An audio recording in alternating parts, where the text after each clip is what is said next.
សួស្តីអ្នកទាំងអស់គ្នាខ្ញុំចូលតូហ្គាមីនៅថ្ងៃនេះយើងនឹងមកសម្ដែងនៃសាច់រឿង Chainsaw Year រដូវកាលទី2បន្តទៀតសម្រាប់គ្នាយើងណាដែលមិនទាន់មើលនៅរដូវកាលទី1ទេគឺអាចចុច link នៅខាងក្រោម comment ដើម្បីទៅមើលរដូវកាលទី1សិនបានប៉ុន្តែខ្ញុំគិតថាប្រហែលជាអ្នកទាំងអស់គ្នាធ្លាប់មើលច្រើនហើយដោយសារតែរឿងនេះក៏ធ្លាប់មានអ្នកសម្រាយដែរមិនមែនមានតែខ្ញុំម្នាក់ទេដែលសម្រាយហ្នឹងប៉ុន្តែតាមអីដែលខ្ញុំគិត គឺខ្ញុំគិតថាការចងចាំរបស់អ្នកទាំងអស់គ្នានឹងគឺពិតជាចងចាំបានល្អមែនទែនទោះបីជារឿងនឹងមើលឲ្យ3-4ឆ្នាំក៏ដោយក៏អ្នកទាំងអស់គ្នានៅតែចងចាំសាច់រឿងដែរអូខេអញ្ចឹងបើសិនជាមើលរដូវកាលទី1រួចហើយតមកមើលរដូវកាលទី2ទាំងអស់គ្នាផ្ដើមនៅសាច់រឿងរដូវកាលទី2មួយនេះគេបានបង្ហាញអំពីនារីម្នាក់ដែលនាងគឺកំពុងតែអង្គុយមើលទៅកាន់ប្រវត្តិរូបរបស់យូគីសាច់រឿងគេបានកាត់បង្ហាញអំពីតួសំខាន់ៗរបស់យើងវិញ ដោយនៅពេលនេះហ៊ីម៉ារីហើយនិងស៊ូពួកគេគឺកំពុងតែជួយសង្គ្រោះទៅកាន់មនុស្សស្រីពីរនាក់ដែលពួកគេគឺកំពុងតែជាប់ជាមួយនឹងអបតវហេតុម៉ាតូនៅពេលដែលស៊ូកំពុងតែទប់ទល់ជាមួយនឹងពពួកម៉ាតូនោះនៅពេលនោះយូគីហើយនិងយ៉ូកាពួកគេក៏បានធ្វើដំណើរមកដល់ផងដែរហើយគេបានបង្ហាញអំពីតួជាច្រើនទៀតដែលយើងបានឃើញអំពីរដូវកាលទី1 ដោយនៅពេលនេះកងកម្លាំងទី7ហើយនិងកងកម្លាំងទី6ពួកគេគឺបានក្លាយទៅជាសព្វនមិត្តនឹងគ្នាហើយបន្ទាប់មកគេបានបង្ហាញអំពីម្នាក់ស្រីនឹងម្ដងទៀតដែលនាងគឺជាមេបញ្ជាការកំពូលគេតែម្ដងនៅពេលដែលនាងកំពុងតែអង្គុយមើលរូបរបស់យូគីនាងគឺបាននិយាយថាលោកគឺពិតជាល្បីល្បាញខ្លាំងណាស់អញ្ចឹងហើយនាងគឺចង់ស្គាល់ចំណែកឯថិនការវិញនៅពេលនេះនាងគឺបានយកជាមួយនឹងសម្ភារៈមួយចំនួនឲ្យមកកាន់បងស្រីរបស់យូគី ដោយមួយរយៈធំនេះថេនការនេះគឺពិតជាស្និទ្ធស្នាលជាមួយនឹងអាអូបាខ្លាំងណាស់ថេនការនេះគឺតែងតែយកជាមួយនឹងអាហារឬក៏របបផ្សេងឲ្យមកកាន់អាអូបាជារៀងរាល់ថ្ងៃអញ្ចឹងទៅអាអូបាក៏បាននិយាយអរគុណទៅកាន់ថេនការផងដែរ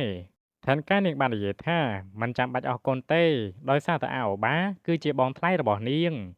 នៅថ្ងៃណាមួយនាងគឺសង្ឃឹមថាពួកយើងនឹងក្លាយជាគ្រួសារតែមួយប៉ុន្តែនៅពេលនោះទូរស័ព្ទរបស់ថេនការក៏ចាប់ផ្ដើមរោឡើង ដែលវាគឺជាសាររបស់មេបញ្ជាការចំណុចកំពូលដែលគាត់បានកោះហៅទៅកាន់កងកម្លាំងទាំងអស់មកប្រជុំគ្នាប៉ុន្តែនៅក្នុងសារនោះគឺចម្លែកត្រង់ថាមេបញ្ជាការចំណុចកំពូលនឹងក៏បានកោះហៅយូគីនឹងឲ្យចូលរួមផងដែរ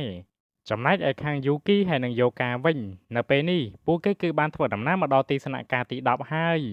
មុននឹងពួកគេចូលទៅដល់ខាងក្នុងថេនការបានប្រាប់ទៅកាន់យូគីថាទោះជាមានរឿងអ្វីក៏ដោយយូគីគឺគុំសម្លឹងមុខទៅកាន់មេបញ្ជាការចំណុចកំពូលឯសោះនៅពេលដែលលេងចឹងយូគីគាត់ក៏រៀនឆ្ងល់ដែរប៉ុន្តែនាងបានប្រាប់ទៅកាន់យូគីថាកុំគិតច្រើនអីប៉ុន្តែនៅពេលនោះស្រាប់តែមានមនុស្សស្រីម្នាក់បាននិយាយស្វាគមន៍ទៅកាន់ថេនការ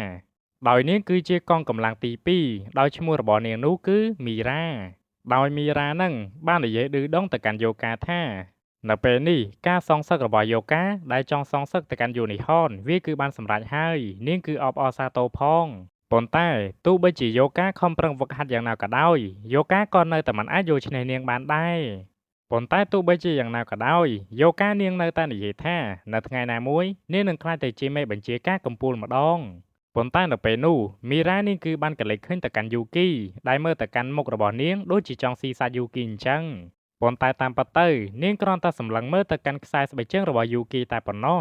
ដោយសារតែយូគីគាត់គឺមិនបានចងខ្សែស្បែកជើងរបស់គាត់ឲ្យបានត្រឹមត្រូវប៉ុន្តែមើលទៅកាន់មីរ៉ាទោះបីជាទឹកមុខរបស់នាងកាចក៏ដោយប៉ុន្តែនាងគឺពិតជាចូលចិត្តទៅកាន់សម្ដាប់ធ្នាប់ខ្លាំងណាស់ដោយនាងបានប្រាប់ទៅកាន់យូគីថាធ្វើមុខឲ្យមាំហើយមើងម៉ាត់បន្ទាប់មកនាងក៏បានដើរចូលទៅខាងក្នុងបាត់ទៅចំណែកឯយូគីវិញនៅពេលនេះគាត់គឺមានអារម្មណ៍ថាដូចជាមិនសុវត្ថិភាពតតែសោះ ហើយគាត់ក៏ចាប់ផ្ដើមរៀបចំខ្លួនម្ដងទៀតដែលគាត់គិតថាបើសិនជាគាត់ចូលទៅដល់ខាងក្នុងវានឹងមានរឿងច្រើនដែលគាត់ត្រូវតែជួបប្រទះនៅពេលដែលពួកគេទាំងពីរបានដើរចូលទៅដល់ខាងក្នុងនោះពួកគេគឺបានឃើញជាមួយនឹងមនុស្សស្រីម្នាក់ដែលនាងគឺកំពុងតែមើលឆ្វេងមើលស្ដាំយ៉ូកាក៏បានហៅទៅកាន់នាងផងដែរដោយនាងគឺមានឈ្មោះថាបេរូដោយនាងគឺជាមេបញ្ជាការទី3 ប៉ុន្តែមើលទៅកាន់មីអូនហ្នឹងគឺឃើញថានិយាយបន្តិចយំមូលហេតុនោះដោយសារតែទីស្នាក់ការរបស់នាងគឺត្រូវបានសត្រូវវាយកំទេចអស់បាត់ទៅហើយនៅពេលដែលពួកគេទាំងអស់គ្នាបានធ្វើដំណើរចូលទៅដល់ខាងក្នុងយើងគឺបានឃើញជាមួយនឹងតួជាច្រើនទៀតប៉ុន្តែយើងគឺមិនចាំបាច់តន់ស្គាល់ឈ្មោះពួកគេនោះទេ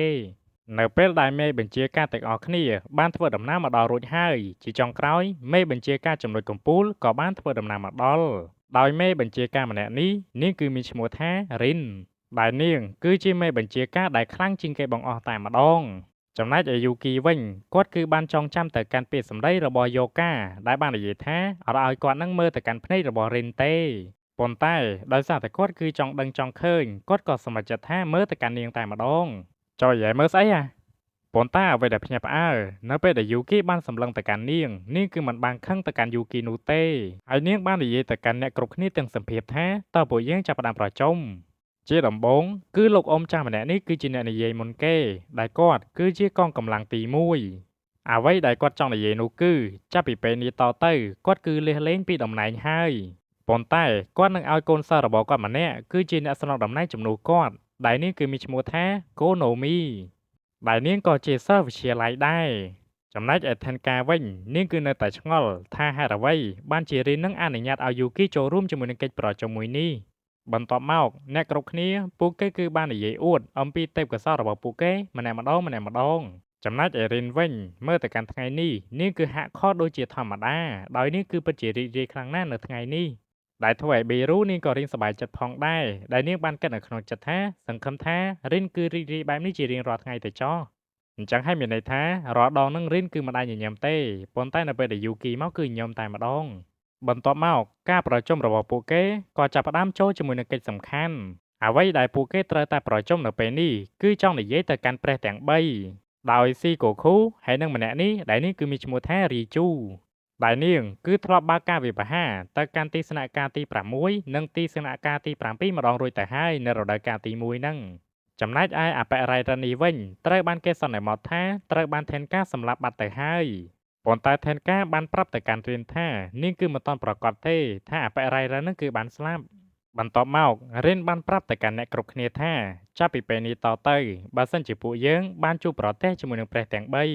ដាច់ខាតតែម្ដងពួកយើងគឺត្រូវតែសម្លាប់ទៅកាន់ពួកគេហើយនាងបាននិយាយទៀតថាមើលតែគំរូទៅកាន់បេរូទៅដឹងហើយទីស្នាក់ការរបស់នាងគឺត្រូវបានគេវាយកំទេចបានយ៉ាងងាយស្រួលអញ្ចឹងហើយបេរូនេះគឺត្រូវតែបណ្ដោះបណ្ដាលបន្ថែមនៅពេលដែលឮបែបហ្នឹងបេរូនេះគឺចាប់ផ្ដើមភ័យតែម្ដងប៉ុន្តែយ៉ូកានេះគឺចាប់ផ្ដើមបដិសេធដែលនាងបាននិយាយទៅកាន់រៀនថាអ្វីដែលយើងត្រូវធ្វើនៅពេលនេះគឺជាយុទ្ធសាស្ត្រយើងគឺត្រូវតែស្វែងរកយុទ្ធសាស្ត្រដើម្បីវាយលុកទៅកាន់សត្រូវប៉ុន្តែរិនបាននិយាយទៅកាន់នាងវិញថាយុទ្ធសាស្ត្រវាគឺគ្មានប្រយោជន៍ទេមើលទៅកាន់នាងទៅគឺដឹងហើយនាងគឺជាមេបញ្ជាការរបស់ពួកគេនាងគឺអាចប្រើកម្លាំងសុទ្ធអាចទប់ទល់ទៅកាន់ពពួកម៉ាតូទាំងអស់នោះបានយ៉ាងងាយស្រួល